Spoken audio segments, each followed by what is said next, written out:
કેમ છો વિદ્યાર્થી મિત્રો? હું મનીષ સર તમારા માટે આ વિડીયોમાં ધોરણ 8 મેથ્સ ચેપ્ટર 7 ઘન અને ઘનમૂળનો પાર્ટ 1 લઈને આવ્યો છું. વિદ્યાર્થી મિત્રો, ચેપ્ટર 7 ઘન અને ઘનમૂળ.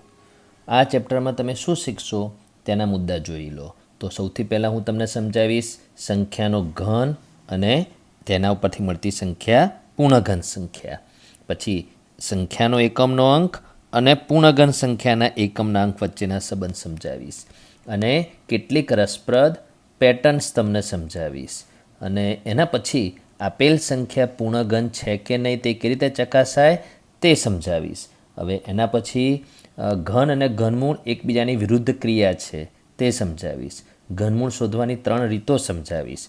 અને જો સંખ્યા પૂર્ણઘન ના હોય તો તેને પૂર્ણઘન કેવી રીતે બનાવાય તે સમજાવીશ. નાનામાં નાની કઈ સંખ્યા વડે ગુણતા કે ભાગતા કઈ રીતે પૂર્ણઘન ન હોય તેવી સંખ્યા પૂર્ણઘન બને તે તમને સમજાવીશ. બરાબર વિદ્યાર્થી મિત્રો? વિદ્યાર્થી મિત્રો, ચેપ્ટરનું નામ છે ઘન અને ઘનમૂળ. તો પહેલાં આપણે ઘન સમજીએ. ઘન કોને કહેવાય? હવે વિજ્ઞાનમાં ઘન કોને કહેવાય? તો ઘન, પ્રવાહી અને વાયુ એવા 3 શબ્દો તમે વિજ્ઞાનમાં સાંભળ્યા છે. તો જે પદાર્થને ચોક્કસ આકારને ચોક્કસ કદ હોય તેને ઘન કહેવાય. બરાબર? એ તમને વિજ્ઞાનમાં ભણ્યા છે. બરાબર? પણ ગણિતમાં ઘન કોને કહેવાય? તો ગણિતમાં ઘન એટલે એક એવી નક્કર આકૃતિ કે જેની તમામ બાજુઓના માપ સમાન હોય. એટલે લંબાઈ, અહીંયા તમે આ આકૃતિ જુઓ, લંબાઈ, પહોળાઈ અને ઊંચાઈ 3 માપ સમાન હોય તો એને સમઘન આપણે કહીએ છીએ. એ જ ઘન. બરાબર? તો અહીંયા કેટલા સમઘન છે?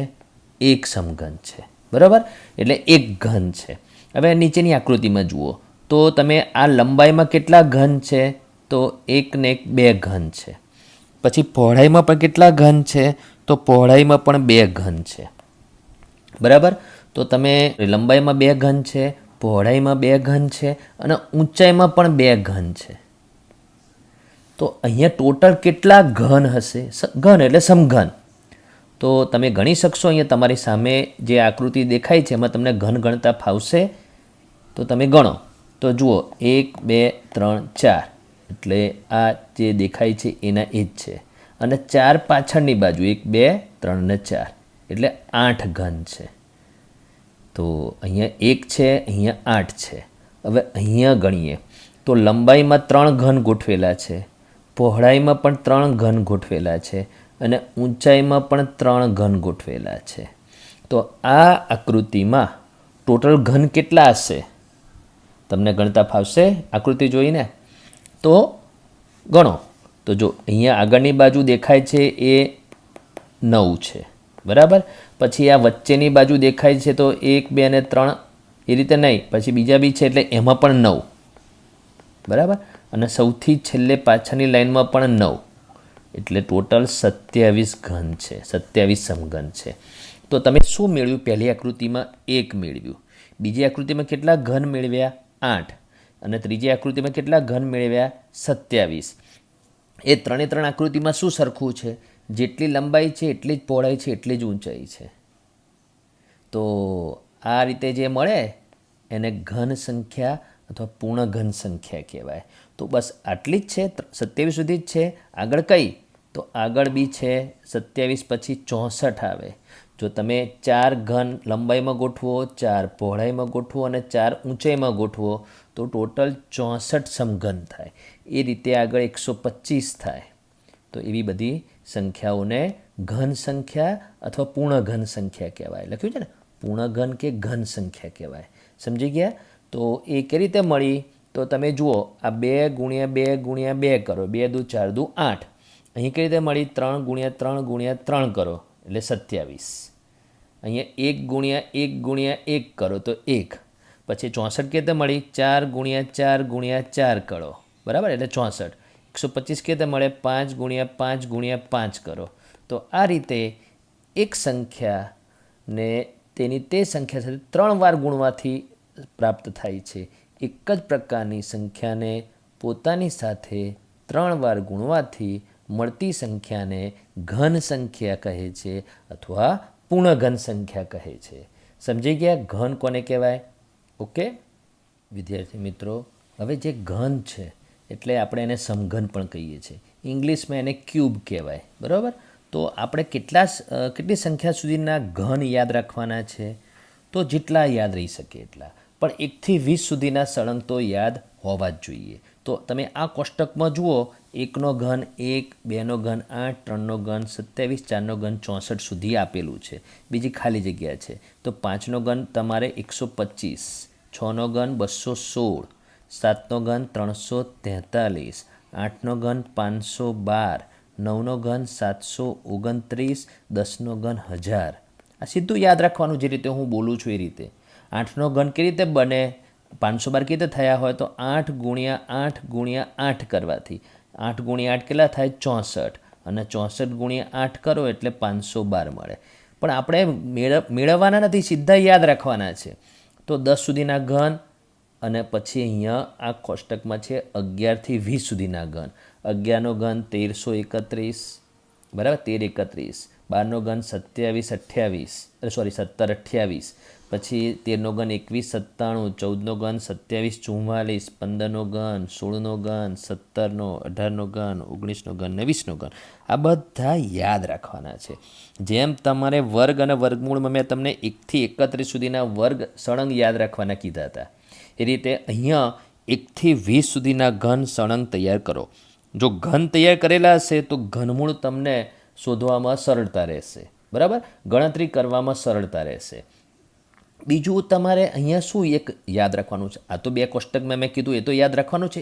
એ સિવાય તમારે એ ઉપરાંત તમારે શું યાદ રાખવાનું છે કે તમે અહીંયા 12 જુઓ, 14 જુઓ અને 16. તો 12, 14 અને 16 ત્રણે ત્રણ બેકી સંખ્યા છે. તો એના ઘન જુઓ, 1728, 2744 અને 4096 એટલે 4096. એ પણ બેકી છે. તો જે બેકી સંખ્યા હોય એના ઘન બેકી મળે, અને જે એકી સંખ્યા હોય 11 જુઓ, 13 જુઓ, 15 જુઓ, તો એમના ઘન કરવાથી મળતી સંખ્યા એકી સંખ્યા છે. 11નો ઘન 1331 એકી સંખ્યા, કેમ કે એકમના અંકથી ખબર પડે એકી સંખ્યા છે કે બેકી સંખ્યા છે. બરાબર? અહીંયા 7 ઉપરથી ખબર પડે કે એકી સંખ્યા છે. 15ના ઘનમાં 5 ઉપરથી ખબર પડે કે એકી સંખ્યા છે. તો શું યાદ રાખ્યું કે અમે બેકી, તેથી અમારા ઘન પણ બેકી. એટલે સંખ્યા બેકી તો તેના ઘન પણ બેકી. બરાબર? અમે એકી તો તેથી અમારા ઘન પણ એકી. એટલે જો સંખ્યા એકી સંખ્યા હોય તો એનો ઘન પણ એકી સંખ્યા હોય. તે તમે શીખ્યા. બરાબર? આ 2 કોષ્ટક યાદ રાખવાના છે. પછી આ 2 જે કીધું તે યાદ રાખવાનું છે. બીજું તમારે એ યાદ રાખવાનું છે કે 1 થી 1000, તમને એમ પૂછે કે 1 થી 1000 સુધીમાં કેટલી સંખ્યાઓ, તો કયા ટાઈપની? તો 1 થી 1000 સુધીની પૂર્ણાંક સંખ્યાઓ કેટલી? તો 1000. પછી 1 થી 1000 સુધીમાં સમય સંખ્યાઓ કેટલી? તો અસંખ્ય. પણ એમ પૂછવામાં 1 થી 1000 સુધીની ઘન સંખ્યાઓ કેટલી? પૂર્ણઘન સંખ્યાઓ કેટલી? તો 10 જ. તો 10 જ સંખ્યા એવી છે કે જે પૂર્ણઘન સંખ્યા છે. તો કઈ? તો આ રહી, એ આ પહેલા કોષ્ટકમાં છે. 1, 8, 27, 64, 125, 216, 343, 512, 729 અને 1000. એ 10 જ સંખ્યાઓ એવી છે કે જે પૂર્ણઘન છે 1 થી 1000 સુધીમાં. બરાબર? પછી એમ પૂછે કે 1 થી 100 સુધીની સંખ્યાઓમાં કેટલી સંખ્યાઓ એવી છે કે જે પૂર્ણઘન સંખ્યા હોય? તો 4 જ. 1, 8, 27 અને 64. તો 4 જ સંખ્યાઓ પૂર્ણઘન છે, 96 સંખ્યાઓ પૂર્ણઘન નથી. તો આ ભાગમાં તમારે આટલું યાદ રાખવાનું. શું? 1 થી 20 સુધીના ઘન તૈયાર કરવાના. પછી યાદ રાખવાનું કે એકી સંખ્યાનો ઘન એકી, બેકી સંખ્યાનો ઘન બેકી, અને ઘન સંખ્યાઓ એટલે પૂર્ણઘન સંખ્યાઓ ઓછી હોય છે. 1 થી 1000 સુધીમાં 10 જ છે, 1 થી 100 સુધીમાં 4 જ છે. તો તે તમારે યાદ રાખવાનું. વિદ્યાર્થી મિત્રો, સંખ્યાનો એકમનો અંક અને પૂર્ણઘન સંખ્યાનો એકમનો અંક વચ્ચેનો સંબંધનો મુદ્દો યાદ રાખવાનો છે કે જો કોઈ સંખ્યાનો એકમનો અંક 1 હોય તો પૂર્ણઘન સંખ્યાનો એકમનો અંક પણ 1 જ હોય. એ રીતે 2 હોય તો 8, 3 હોય તો 7, 4 હોય તો 4, 5 હોય તો 5, 6 હોય તો 6, 7 હોય તો 3, 8 હોય તો 2, 9 હોય તો 9, 0 હોય તો 0. તો આ જે છે કોષ્ટક, મતલબ કે આ જે ભાગ છે એ તમારે સરળતાથી યાદ રાખવું હોય તો એટલું જ યાદ રાખવાનું કે 2 હોય તો 8, 8 હોય તો 2, 3 હોય તો 7, 7 હોય તો 3. બસ આટલું જ યાદ રાખવાનું. બાકીના અંકમાં શું, જે આપેલી સંખ્યાનો એકમનો અંક 1 હોય તો તેનો ઘન કરવાથી મળતી સંખ્યાનો એકમનો અંક 1. એટલે આ 2, 3, 7 અને 8 યાદ રાખશો તો બાકીના અંકોમાં તેના તે જ અંકો હોય છે. બરાબર, કે આ જે છે કે 2 હોય તો 8 અને 8 હોય તો 2, 3 હોય તો 7, 7 હોય તો 3. એટલે આપણે એની વાત કરીએ કે 2 હોય તો 2નો ઘન કરીએ તો 8, બરાબર. 12નો ઘન કરીએ તો 1728. એટલે આપેલી સંખ્યાનો એકમનો અંક 2 હોય તો તેનો ઘન કરવાથી મળતી સંખ્યાનો એકમનો અંક 8 હોય તે રીતે. બરાબર. પછી 8ની વાત કરીએ તો 8નો ઘન 512, બરાબર. અને પછી 18નો ઘન. તો તમને મેં આગળ કીધું હતું કે ઘન તમારે તૈયાર કરવાના છે 1 થી 20 સુધીના. તો 1 થી 20 સુધીમાં તમે જુઓ 18નો ઘન કેટલો છે, 5832. તો તે રીતે તમે 18નો ઘન 5832 તૈયાર કરેલો હોય તો આપણે શું છે, એકમનો અંક 8 તો તેનો ઘન કરવાથી મળતી સંખ્યાનો એકમનો અંક 2. એટલે જો 2 હતું તો 8, 8 હતું તો 2. એ રીતે 3 હોય તો 7, 7 હોય તો 3. બરાબર. એવા બી ઉદાહરણ આપણે લઈ શકીએ. 3નો ઘન 27, 13નો ઘન 2197. બરાબર. આ જો યાદ હશે તો તરત ને તો તમારે ગુણાકાર કરીને લખવું પડે. 3 હોય તો 7. બરાબર. પછી એ રીતે 7નો ઘન 343. તો તમે શું જોયું, 7 હોય તો 3. એટલે તમે 17નો ઘન કરો, 27નો ઘન કરો, 38નો ઘન કરો તો એકમનો અંક 7 તો તેનો ઘન કરવાથી મળતી પૂર્ણઘન સંખ્યાનો એકમનો અંક 3. એ રીતે તો એકમના અંક વચ્ચેના સંબંધોમાં આટલું યાદ રાખવાનું. બાકીના અંકોનું યાદ એ રીતે રહી જશે કે તેના તે જ અંક રહે. બરાબર. કે ચલો આ સંખ્યા છે 3331. તો તે સંખ્યાનો ઘન કરીએ તો જવાબ તો બહુ જ મોટો મળે. 3331 ગુણ્યા 3331 ગુણ્યા 3331, 3 વખત ગુણાકાર કરવાનો. એટલે તમે કાગળમાં કરવા જાઓ તો બહુ ટાઈમ લાગે, કેલ્ક્યુલેટરમાં કરો તો બહુ મોટો જવાબ મળે. આપણે એ જવાબ શું છે નથી મેળવવાનો, તે સંખ્યાનો એકમનો અંક શોધવાનો છે. તો આપણે આપેલી સંખ્યાનો એકમનો અંક જાણતા હોઈએ તો તે સંખ્યાનો ઘન કરવાથી મળતી સંખ્યાનો એકમનો અંક પણ કહી શકીએ. 1 હોય તો 1, 4 હોય તો 4. બરાબર. પછી 9 હોય તો 9, અહીંયા 9 છે તો 9. બરાબર. 5 હોય તો 5. હા, પણ હવે જો મેં જે જવાબ લખી કાઢ્યા તેના તે હતા. 3 હોય તો 7. 53નો ઘન કરીએ તો 53 ગુણ્યા 53 ગુણ્યા 53 બહુ મોટો અંક મળે, પણ તે મોટા અંકનો એકમનો અંક 7 જ હોય. 3 હોય તો 7, 2 હોય તો 8. બરાબર. 7 હોય તો 3. બરાબર. તો 8 હોય તો 2. તો આ મુદ્દો શું સમજ્યા તમે, આ ભાગમાં શું સમજ્યા કે આપેલી સંખ્યાનો એકમનો અંક અને પૂર્ણઘન સંખ્યાનો એકમનો અંક વચ્ચેનો સંબંધ. હવે આનાથી તમને શું ફાયદો શું થાય, એનાથી એ ફાયદો થશે કે તમારે આગળ ઘનમૂળ શોધવાની રીત આવશે, અનુમાનની રીત, તેમાં તમને મદદરૂપ બનશે. બરાબર. તો તમે આ મુદ્દો સમજી ગયા હશો. વિદ્યાર્થી મિત્રો, હવે કેટલીક રસપ્રદ પેટર્ન્સ તમને સમજાવવામાં આવશે. એમાં સૌથી પહેલી રસપ્રદ પેટર્ન છે જે હાર્ડી-રામાનુજન સંખ્યા તરીકે ઓળખાય છે. તો હાર્ડી-રામાનુજન સંખ્યામાં હાર્ડી શું છે, રામાનુજન શું છે, તો તે જુઓ. તો રામાનુજન છે ને, એસ રામાનુજન, એ ભારતના મહાન ગણિતશાસ્ત્રી હતા. બરાબર. અને એક વખત તે બીજા ગણિતશાસ્ત્રી પ્રોફેસર G.H. હાર્ડી સાથે એક વખત મળ્યા. બરાબર. તો એ રામાનુજનને જ્યારે મળ્યા હાર્ડી, પ્રોફેસર G.H. હાર્ડી, તો ક્યાં મળ્યા? એક ટેક્સીમાં. તો ટેક્સી ઉપર 1729 અંક લખેલો હતો ટેક્સી ઉપર. બરાબર. તો પ્રોફેસર G.H. હાર્ડીએ શું કીધું કે 1729 તો એક ડલ અંક છે. તો રામાનુજને શું જવાબ આપ્યો? ના, તે ડલ અંક નથી, એક રસપ્રદ અંક છે. તો કઈ રીતે રસપ્રદ? એવું શું છે આમાં? તો એમણે શું જવાબ આપ્યો કે 1729 એ એવો સૌથી નાનામાં નાનો અંક છે કે જેને જુદી જુદી બે સંખ્યાઓના ઘનના સરવાળા તરીકે આપણે રજૂ કરી શકાય છે. એટલે 1729થી નાનો કોઈ અંકને આ રીતે નથી રજૂ કરી શકાતું. તો 1729ને બે જુદી જુદી સંખ્યાના ઘનના સરવાળા કરીને આપણે મેળવી શકીએ છીએ એમ, જે અહીંયા લખેલું છે જુઓ. 1નો ઘન વત્તા 12નો ઘન કરો 1729 મળે. 9નો ઘન વત્તા 10નો ઘન કરો તો પણ 1729 મળે.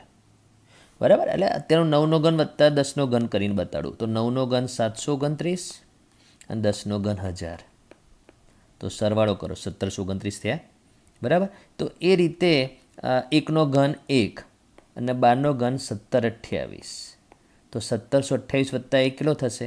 1729. તો આ 1729 એ બે જુદી જુદી સંખ્યાના ઘનના સરવાળા કરીને મેળવી શકાય છે. અને આ સૌથી નાનામાં નાનો અંક છે. આનાથી નાનો અંક બીજો એવો છે જ નહીં કે બે જુદી જુદી સંખ્યાના ઘનના સરવાળા કરીને મેળવી શકાય. એના પછી તો એનાથી મોટા અંક મળ્યા. 4104 એ 1729 કરતાં મોટો અંક છે અને તે પણ બે જુદી જુદી સંખ્યાના ઘનના સરવાળા કરીને મેળવી શકાય છે. બરાબર. એ તમારે જાતે મેળવવાનું. 2નો ઘન શું થાય, 16નો ઘન શું થાય, પછી એમનો સરવાળો કરતો 4104 મળશે. 9નો ઘન અને 15ના ઘનનો સરવાળો કરશો 4104 મળશે. તો હાર્ડી રામાનુજને તો આ અંક માટે શોધ્યું હતું, પણ પછી એવા અંક પછી મળ્યા અને એમણે જે કીધું હતું એ પહેલેથી જ કહી દીધું કે 1729 નાનો અંક એવો છે જ નહીં કે બે જુદી જુદી સંખ્યાના ઘનના સરવાળાથી આપણે મેળવી શકીએ. તો એ રીતે 1729 એ નાનામાં નાની હાર્ડી રામાનુજન સંખ્યા છે. એટલે પરીક્ષામાં તમારે MCQ પૂછાય કે સૌથી નાનામાં નાની હાર્ડી રામાનુજન સંખ્યા કઈ? તો 1729. પછી બીજી સંખ્યા પણ આ બે મળી જ છે કે બે જુદી જુદી સંખ્યાના ઘનના સરવાળા કરીને મેળવી શકીએ છીએ. તો આ હાર્ડી રામાનુજન સંખ્યા એવું કેવી રીતે રામાનુજને શોધ્યું? તો રામાનુજન જ્યારે નાના હતા ત્યારે એમને અંકો બહુ જ ગમતા હતા. બરાબર. તમને જે વસ્તુ ગમે અને એ વસ્તુ પર વધારે પ્રયત્ન કરો, કંઈનું કંઈ રમત રમો તો કંઈકનું કંઈક શોધી બેસો. એટલે શોધી જ શકાય એવું નહીં, પણ શોધવાના ચાન્સીસ રહે. તો એમને અંકો બહુ જ ગમતા, એટલે અંકો સાથે રમત રમતા, પ્રયોગો કરતા અને એના ઉપરથી એમણે શોધી કાઢ્યું આ રીત વસ્તુ, આ પેટર્ન શોધી કાઢી. બરાબર. તો તમે આ પેટર્ન સમજી ગયા છો કે જે હાર્ડી રામાનુજન સંખ્યા તરીકે ઓળખાય છે. વિદ્યાર્થી મિત્રો, આ 1729 છે એ હાર્ડી રામાનુજન સંખ્યા તરીકે હાલ પણ પ્રચલિત છે. પણ એની ખાસિયત એ છે કે રામાનુજનના સમય કરતાં પણ પહેલાં, એટલે કે 300થી પણ વધારે વર્ષોથી આ સંખ્યા જાણીતી હતી. બરાબર. તો આ પણ એક યાદ રાખવાનું છે તમારે. વિદ્યાર્થી મિત્રો, બીજી પેટર્ન છે ક્રમિક એકી સંખ્યા ઉમેરવી. તો પહેલાં તો અહીંયા જે આ ઉદાહરણ આપેલું છે તે જુઓ કે 1નો ઘન. તો 1નો ઘન કઈ ક્રમિક સંખ્યાઓના સરવાળાથી? તો 1નો ઘન એટલે એક જ, તો એક જ એકી સંખ્યા. 2નો ઘન 8, તો કઈ ક્રમિક એકી સંખ્યાઓના? 3 વત્તા 5, તો 3 પછી જ 5 આવે અને બંને એકી સંખ્યાઓ છે. 3નો ઘન 27, તો 27 એ કઈ ક્રમિક એકી સંખ્યાઓના સરવાળાથી બને? તો 7, 9 અને 11, ત્રણે ત્રણ ક્રમિક એકી સંખ્યાઓ છે. 7 પછી એકી સંખ્યા 9 જ આવે, 9 પછીની એકી સંખ્યા 11 જ આવે. ત્રણેયનો સરવાળો કરો 27 જ થાય. પછી 4નો ઘન 64, તો 64 એ કઈ ક્રમિક એકી સંખ્યાઓના સરવાળાથી બને છે? તો 13, પછી 15, પછી 17, પછી 19 અને આ ચારેય સંખ્યાનો સરવાળો કરો તો 64 જ બને. પછી 5નો ઘન 125, તો આ 21, 23, 25, 27 અને 29નો સરવાળો કરો તો 125 બને. તો આ જે અહીંયા લખેલું છે પેટર્ન છે, આ પેટર્નને તમે શું જોઈને સમજો છો શું? તો 5નો ઘન છે તો કોનો ઘન છે? 5નો ઘન. તો 5 એકી સંખ્યાઓનો સરવાળો. 4નો ઘન એટલે 4 એકી સંખ્યાઓનો સરવાળો. 3નો ઘન તો 3 એકી સંખ્યાઓનો, 3 3 ક્રમિક એકી સંખ્યા છે. 2નો ઘન એટલે 2 ક્રમિક એકી સંખ્યાઓનો સરવાળો. 1નો ઘન તો એક જ એકી સંખ્યાનો અને એમાં સરવાળો ના હોય. તો એ રીતે 10ના ઘનને પણ તમે લખી શકો અને 10નો ઘન એટલે કઈ 10 ક્રમિક એકી સંખ્યાઓનો સરવાળો. તો તમે શું જુઓ છો? આ બધામાં પહેલી એકી સંખ્યા ખબર નથી કઈ છે. તો આમાં 1 છે, આમાં 3 છે, આમાં 7 છે, આમાં 13 છે, આમાં 21 છે. તો અહીંયા 5 ક્યાંય નથી, અહીંયા 9 નથી, 11 નથી. પહેલી સંખ્યા, પહેલી એકી સંખ્યા કઈ એ પહેલાં તો જાણવી પડે. તો એના માટેની આ એક સૂત્રથી આપણે રીત છે. પ્રથમ એકી સંખ્યા કેવી રીતે મેળવવાની? તો તમારે માની લો કે 10નો ઘન મેળવવો છે. તો 10નો ઘન મેળવવો હોય તો n બરાબર 10 લેવાનું. બરાબર? તો અહીંયા આપણે 10ના ઘનની વાત કરી છે કે 10નો ઘન બરાબર 1000 આપણને ખબર છે. પણ આ 1000 એ કઈ 10 ક્રમિક એકી સંખ્યાઓના સરવાળાથી બને છે? તે મેળવવા માટે સૌથી પહેલી એકી સંખ્યા આપણને મળી જાય પછીની ક્રમિક એકી સંખ્યા તો આપણે લખી શકીએ. તો તે આપણે શોધવાનું કે પહેલી એકી સંખ્યા કઈ. તો આપણે જેનો ઘન હોય એ n બરાબર તમારે માની લેવાનું. તો અહીંયા 10નો ઘન એટલે n બરાબર 10. તો એની જગ્યાએ 10 મૂકો તો 10 ગુણ્યા 10 ઓછા 1 એટલે 9. એટલે 10 9 90 થાય, 90 વત્તા 1 કેટલા થાય? 91. એટલે પહેલી એકી સંખ્યા 91 મળી. તો 91 પછીની એકી સંખ્યા 93, પછી 95, પછી 97, પછી 99, પછી 101, પછી 103, પછી 105, પછી 107. તમારે 10 સંખ્યાઓ થવી જોઈએ. તો 1 2 3 4 5 6 7 8 9 અને હવે છેલ્લી 109.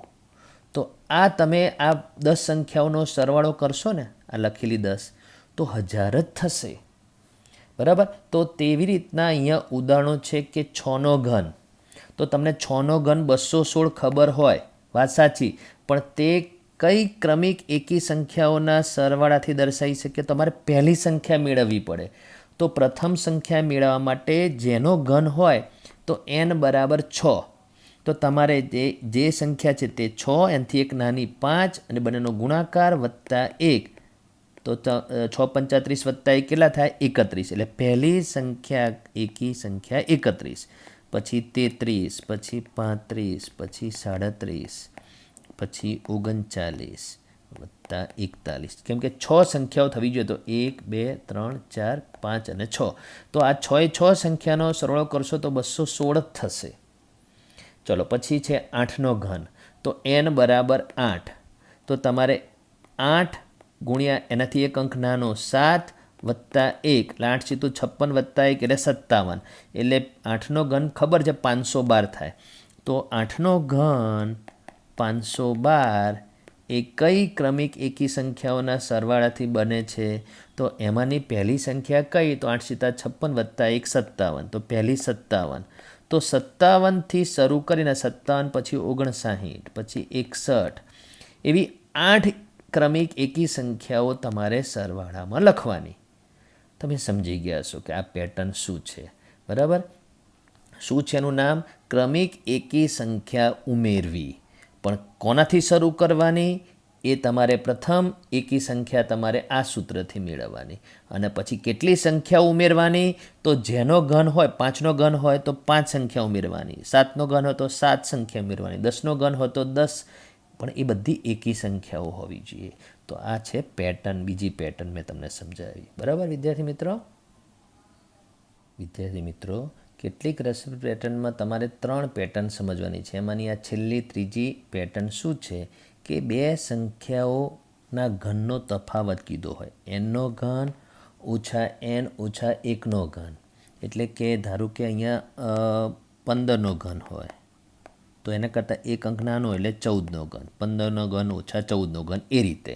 તો આ રકમ હોય, આ રીતની રકમ હોય તો એનો જવાબ મેળવવાનો કઈ રીતે? 15નો ઘન કરવાનો, 14નો ઘન કરવાનો, પછી એની બાદબાકી કરવાની, એ રીતે નહીં. એનું એક સૂત્ર છે કે તમારે જે બે સંખ્યાના ઘનનો તફાવત મેળવવાનો હોય એમાંની પહેલી સંખ્યા અને બીજી સંખ્યાનો ગુણાકાર ગુણ્યા 3 કરીને જે જવાબ આવે એમાં 1 ઉમેરવાનો. તો આ સૂત્રથી તમે જવાબ મેળવી શકો. તો તમે અહીંયા તો સમજૂતી આપેલી જ છે, પણ હું તમને આ 4 ઉદાહરણમાંથી 2 ઉદાહરણ સમજાવું છું. બરાબર? તો તમારે આ જે છે પહેલો દાખલો, તો તમારે એમાં શું કરવાનું કે જે બે સંખ્યાના ઘનનો તફાવત કીધો છે તો તે બે સંખ્યામાં જે મોટી સંખ્યા છે તે એનાથી નાની સંખ્યા છે તે અને તેને 3 વડે ગુણવાનો અને જે જવાબ આવે એમાં 1 ઉમેરવાનો. એટલે n ગુણ્યા 1 ઓછી એટલે n-1 ગુણ્યા 3 વત્તા 1. આ સૂત્રથી તમારે કરવાનું. ચલો પહેલાં 7 × 42 બરાબર, 42 તરી 126 વત્તા 1 એટલે થશે 127. તો આ એનો જવાબ. બરાબર. હવે બીજી રીતે મેળવીએ જે શું કહેવાય પેટાની રીત નથી, પણ 7નો ઘન કેટલો તમને ખબર હોય તો 343, 6નો ઘન કેટલો 216 ખબર હોય તો. હવે એની બાદબાકી કરો તો 13માંથી 6 જાય તો 7, અહીંયા 3 થાય, 3માંથી 1 જાય તો 2 અને 3માંથી 2 જાય તો 127. તો આ 127 મેળવ્યું આપણે પેટર્નની રીતે અને આ આપણે ઘન કરીને મેળવ્યું. તો ઘન કરીને ક્યારે મેળવી શકો? જેનો ઘન મોઢે હોય. 12નો ઘન મોઢે હોય, 11નો ઘન મોઢે હોય તો તમે આ રીતે પણ કરી શકો, પણ તમારે પેટર્નની રીતે કરવું હોય તો સરળ પડશે. હવે આપણે આ 51નો ઘન ઓછા 50નો ઘન કરીએ પેટર્નની રીતે. શું કીધું છે કે પેટર્નમાં કે જે બે સંખ્યાના ઘનનો તફાવત હોય એમાં મોટી સંખ્યા ગુણ્યા નાની સંખ્યા ગુણ્યા 3 વત્તા 1 એટલે જવાબ આવી જશે. તો અમારે આ ત્રણેયનો ગુણાકાર કરવાનો છે. બરાબર. પહેલાં 51 ગુણ્યા 3 કરી નાખીએ તો 3 × 3 5 તરી 15 ગુણ્યા 50 વત્તા 1. 1 છેલ્લે ઉમેરવાનો. ચલો હવે આમનો ગુણાકારમાં 0 એમના એમ, 5 તરી 15 વધી 1, 15 × 5 = 75 ને 1 76 વત્તા 1 એટલે કેટલા થાય? 7651. આ જવાબ. બહુ વાર ના લાગે, તમને ગુણાકાર આવડે 51 ગુણ્યા 50 ગુણ્યા 3 ઝડપથી તો પછી ઝડપથી ફાવે. તો મેં ગુણાકાર 51 ગુણ્યા 3 પહેલાં એટલા માટે કર્યું, મીંડાવાળી સંખ્યા છેલ્લે રાખી, કેમ કે 50 વડે ગુણવાનું હોય તો 5 વડે જ ગુણવાનું, 0 તો આપણે છેલ્લે મૂકી દેવાનું. એ રીતે મેં આનો ગુણાકાર વગર રફકામ કરે કર્યું. બરાબર.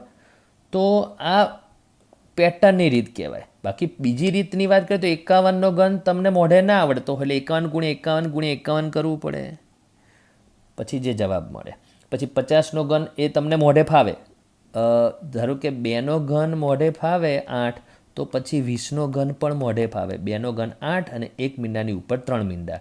વર્ગમાં ને ઘનમાં શું ફરક છે? વર્ગમાં કોઈ સંખ્યામાં છેલ્લે શૂન્યનો વર્ગ કરીએ તો 1 શૂન્યના 2 શૂન્ય થઈ જાય, 2 હોય તો 4 થઈ જાય. ઘનમાં કેવું 1 શૂન્ય હોય તો 3 થઈ જાય, 2 હોય તો 6 થઈ જાય. તો 50નો ઘનમાં પહેલાં 5નો ઘન ખબર હોય 125, તો 50નો ઘનમાં 5નો ઘન 125 અને 1 મીંડાના 3 મીંડા થઈ જાય, 1,25,000 એ 50નો ઘન. પછી 51નો ઘન મેળવવું પડે અને પછી બંનેની બાદબાકી કરવી પડે, એમાં સમય વધારે થાય આના કરતાં.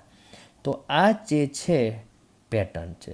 પેટર્નને સમજો ને તો સરળતાથી તમે ગણતરી કરી શકો. તો આ ઘન ઉપર આધારિત કેટલીક રસપ્રદ પેટર્ન્સ મેં તમને સમજાવી. વિદ્યાર્થી મિત્રો, આપેલ સંખ્યા પૂર્ણઘન છે કે નહીં તે ચકાસવાનો મુદ્દો છે.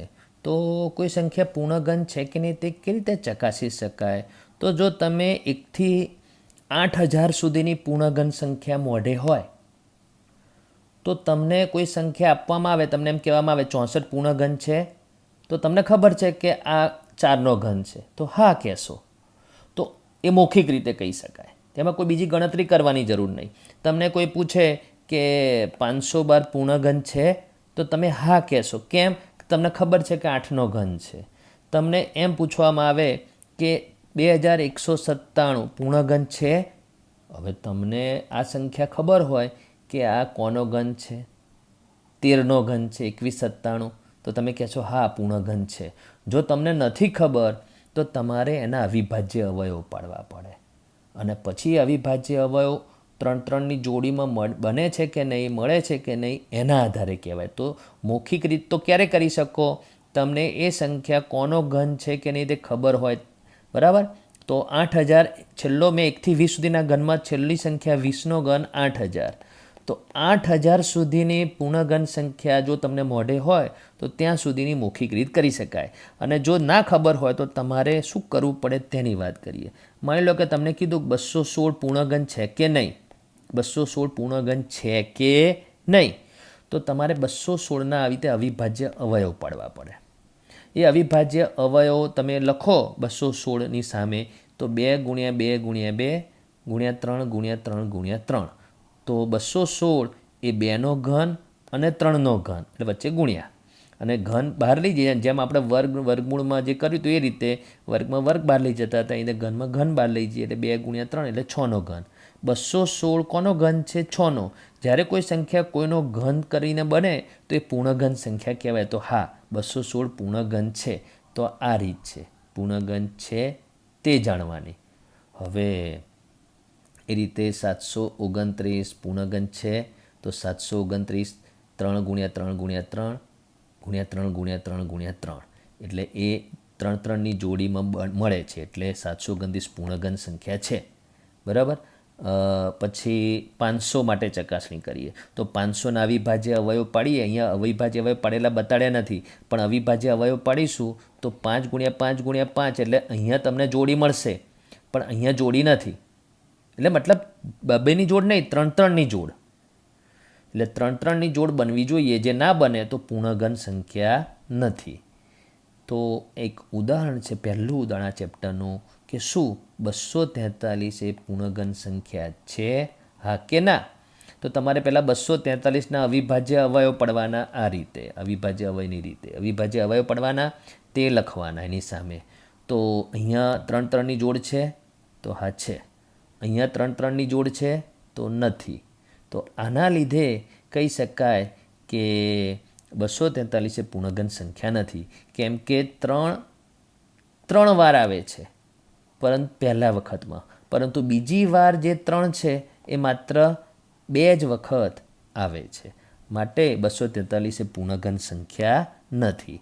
તો અહીંયા આવા 8 દાખલા છે કે લખ્યું છે કે નીચે આપેલી સંખ્યામાંથી કઈ સંખ્યા પૂર્ણઘન છે અને કઈ સંખ્યા પૂર્ણઘન નથી. તો એમાં એવું નથી કીધું કે રીત સાથે બતાડો. તો તમે આમાંથી કેટલામાં મૌખિક કહી શકશો? તો તમને જેના વિશે ખબર હોય. તો મને આના વિશે અને આના વિશે તો ખબર જ છે કે આ કોના કોના ઘન છે. 8000 કોનો ઘન છે? 20નો ઘન છે. 20 × 20 × 20, તો તે પૂર્ણઘન છે. પછી 3375 3375 એ કોના કઈ 3 સરખી સંખ્યાના ગુણાકારથી બને? 15 × 15 × 15, 3375. એટલે 3375 બી પૂર્ણઘન છે. અવિભાજ્ય અવયવ પાડ્યા વગર ખબર પડી, કેમ કે આપણને ખબર હતી. મને તો આંકની બી ખબર છે, 68 59, એટલે 6859 બી મને ખબર છે કે પૂર્ણઘન છે. કોનો ઘન છે? 19 × 19 × 19. અને મોઢે ખબર ના તો તમારે એના અવિભાજ્ય અવયવ પાડવા પડે.